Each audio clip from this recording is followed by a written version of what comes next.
Yo, what's good, guys? So, today I'm out here, you know, by the park, just finished school, you know, kind of just relaxing. You know, I, I meditated for like not much. I just started, so around 5 minutes, right? So I was thinking and stuff. Like I should probably post another video. I want to be more consistent. I want to make sure that I can push content that actually has a consistent rate of dropping, and you guys don't just lose interest because like people that are interested, they want to learn more. They want to be closer to themselves. So yeah, I'll just start. I just got like my skin got clear. I took cold showers. I put my face out in the sun. Definitely helps. I drank a lot of water.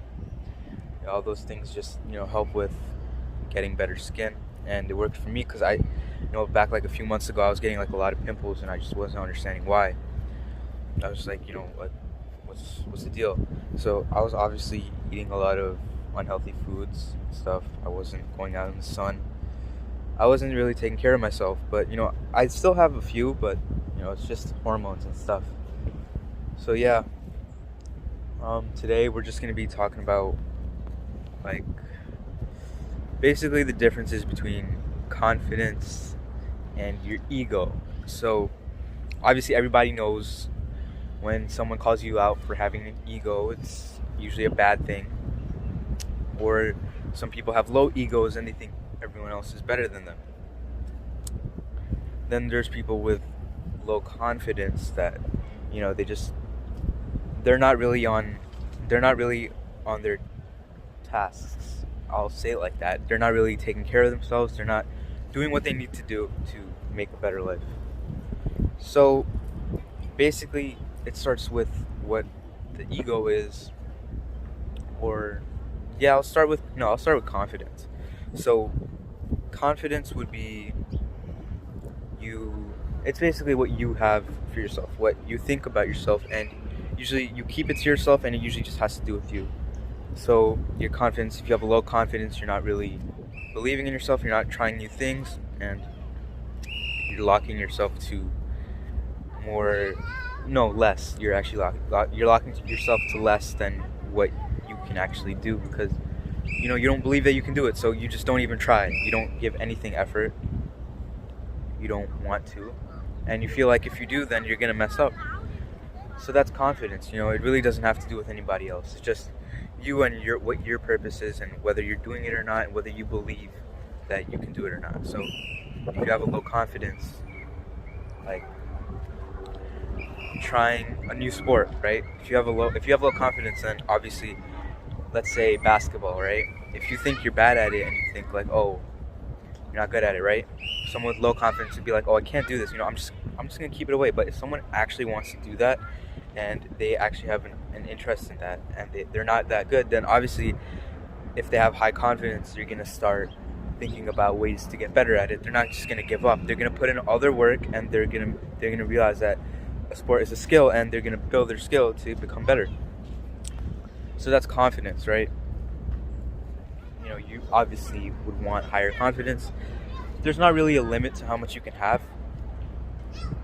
When you say overconfident, yes, but that's when it starts going into the unreasonable range, and you want to stay away from that. You don't want to think you're too good at something. So now I'm going to move on to your ego. Well, personally speaking, my ego would have to do with how I compare myself to others. That's usually what it is, and a negative, like, you usually want to keep that more balanced. That's exactly what it takes a lot more work, because with confidence, it's to change your confidence, it takes a while. You don't just change it right away. So it takes long-term thinking and changing the way you think and changing what you view, like everything that you view as. So like your views have to be a little more different if you want to change your confidence. So your views on yourself or your views on the world. So yeah, and then there's ego, which you can honestly change very often. People sometimes switch how their egos are in a minute. There's a superiority complex that some people are talking about. You just keep telling yourself that, and then you suddenly get it, right? That would have to do with your ego, because it's a superiority complex. It has to do with how you view yourself above others. And then there's other people who are they're very out of it. They don't really believe in themselves compared to others, so they're very apologetic to other people. They always blame themselves. So you don't want to have that either. So you either have a high ego, or you either have a low ego, and you want to keep that balance. It takes a lot more thinking, like consistent thinking, to maintain, because that can fall out of balance very often. For me, my ego sometimes goes too high, sometimes it goes too low, and then I kind of have to make sure that I find a balance.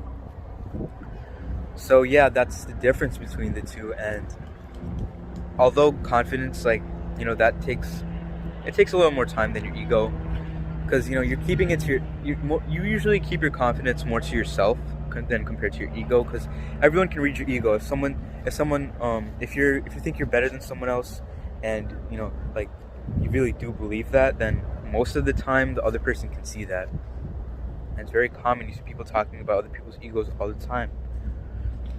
So yeah, confidence, many people don't actually know if you're confident or not. It's not really all in their face, like what your ego is. So that's why you usually want to keep your ego, more. You want to balance that down, and you want to keep your confidence up. Because for me, I really don't think I'm better than anyone else. I'm not better than the next guy, right? I can obviously make mistakes just like the next guy. I can obviously, I can have my ups and downs, and that's perfectly fine. I want to treat everyone how I treat myself, and it takes a lot of effort, because sometimes out of nowhere I'm not really thinking too much, and then I automatically say something or think something negative that could be bad. It could be harmful for me or the other person. So yeah, I want to, you guys obviously want to make sure that you keep on par with that. It takes both maintaining your confidence and your ego, and obviously you want to do self-checks, time to time. Let's say you have a low confidence, and you make a mistake, and you throw yourself panic over it, and that's how you see others. If you see other people when they do the same thing, then you usually you judge other people how you judge yourself, right? So it can be like that.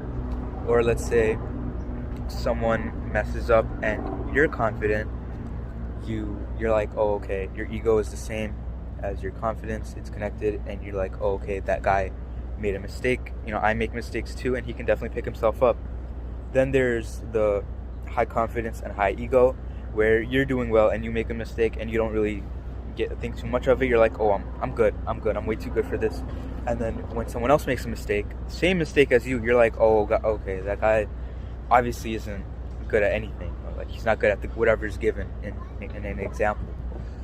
And then there's the guy with high confidence but low ego, where it's like, okay, I obviously put a lot of work into it, but that guy didn't put any work into it. He's so much better than me, but I'm fine with how I am.